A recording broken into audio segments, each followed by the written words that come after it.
அன்பு நண்பர்களே, அனைவருக்கும் அன்னை சமையல் உமாவின் அன்பான வணக்கங்கள். இன்னைக்கு அன்னை சமையலில் பார்க்க போகிறது மஷ்ரூம் குழம்பு.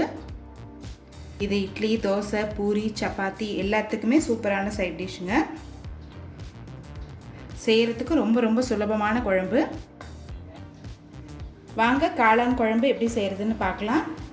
கடாயில் தேவையான அளவு எண்ணெய், 2 பட்டை, 2 கிராம்பு, 1 ஏலக்காய், கொஞ்சம் கருவேப்பிலை, நீளமாக நறுக்குன்னு 1 வெங்காயத்தை சேர்த்துக்கலாம்.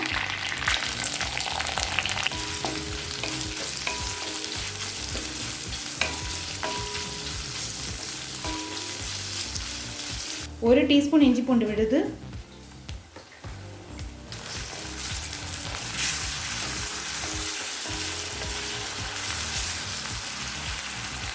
இப்போ வெங்காயம் நல்லா வதங்கிடுச்சுங்க.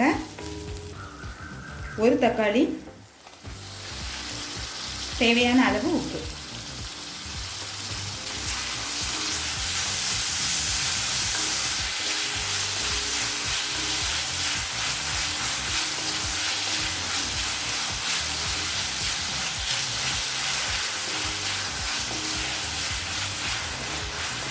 இப்போ தக்காளி நல்லா வதங்கிடுச்சு.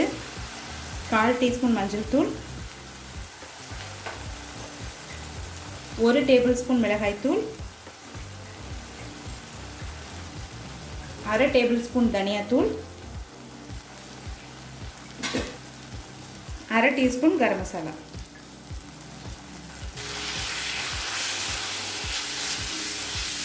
ஒரு நிமிஷம் வரைக்கும் நல்லா வதக்கிக்கலாங்க.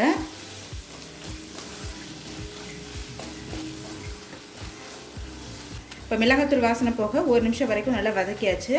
எண்ணெயும் நல்லா பிரிஞ்சு வந்துருச்சு. இப்போ அடுத்தது 200 கிராம் மஷ்ரூமை இதில் சேர்த்துக்கலாம்.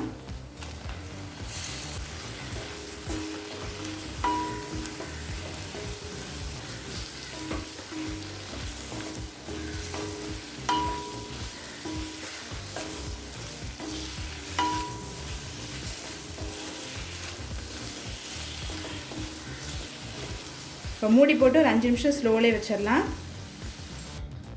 இப்போ நம்ம அதுக்குள்ளே மசாலா அரைச்சிக்கலாங்க. 8 சின்ன வெங்காயம், 1/2 கப் தேங்காய் துருவல்,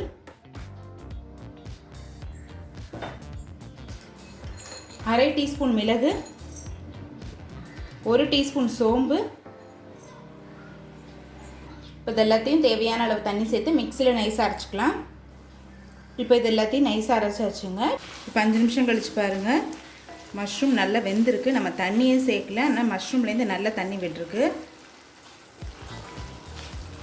இப்போ நம்ம அரைச்சி வச்சுருக்க மசாலாவை இதில் சேர்த்துக்கலாம்.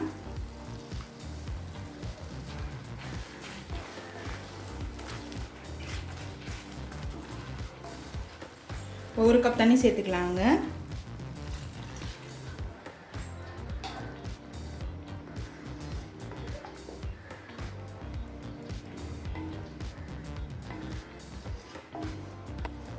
இப்போ இது ஒரு 5 நிமிஷம் ஸ்லோவிலே வச்சிடலாம்.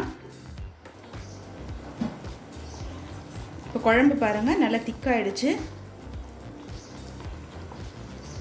ஸ்டவ் ஆஃப் பண்ணிவிட்டு 1 டீஸ்பூன் எலுமிச்சை சாறு சேர்த்துக்கலாம். கொஞ்சம் கொத்தமல்லி. இப்போ மஷ்ரூம் குழம்பு ரெடி ஆகிடுச்சுங்க. சர்வ் பண்ணிடலாம். இப்போ சுவையான காளான் குழம்பு ரெடி ஆகிடுச்சு. ரெசிபியை ட்ரை பண்ணி பாருங்கள், கண்டிப்பாக உங்களுக்கே பிடிக்கும். ரெசிபி பிடிச்சிருந்ததுன்னா வீடியோவை லைக் பண்ணுங்கள், கமெண்ட் பண்ணுங்கள், ஷேர் பண்ணுங்கள். இது வரைக்கும் அன்னை சமையல் சேனலில் சப்ஸ்கிரைப் பண்ணலைன்னா சப்ஸ்கிரைப் பண்ணுங்கள். தேங்க்யூ.